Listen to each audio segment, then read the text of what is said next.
ఒక పాత లైబ్రరీలో అర్జున్కి ఒక వింతైన గడియారం దొరికింది. అది మామూలు గడియారం కాదు.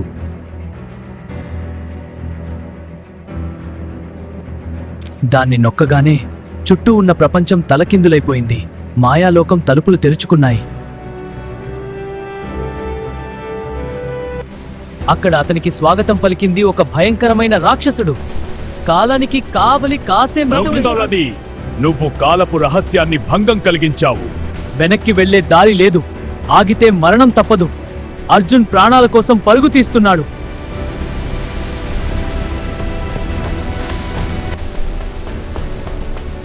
అక్కడే ఒక భయంకరమైన సత్యం తెలిసింది. తను ఈ కాలచక్రంలో బందీ అయిపోయాడని. అప్పుడు ఒక అపరిచిత శక్తి అతనికి తోడుగా వచ్చింది. ఆమె ఎవరు? ఎందుకు కాపాడుతోంది?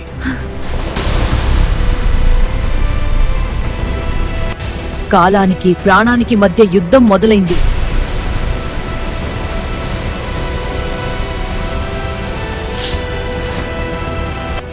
సమయాన్ని వెనక్కి తిప్పు అర్జున్, లేకపోతే ఈ లోకం నాశనమైపోతుంది.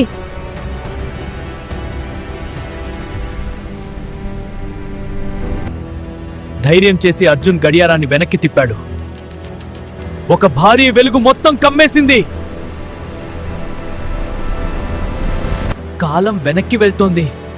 జరిగిన విలయం మాయమైపోతోంది.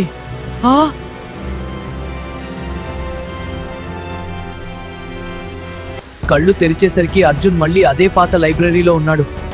చేతిలో గడియారం లేదు, కానీ ఆ మచ్చ, అది కల కాదు, కాలం మిగిల్చిన పచ్చబొట్టు. కానీ ఆ చరిత్ర పుస్తకంలో ఆ అమ్మాయిని చూసి తను షాక్ అయ్యాడు. ఈ కథ ఇక్కడితో ముగియలేదు.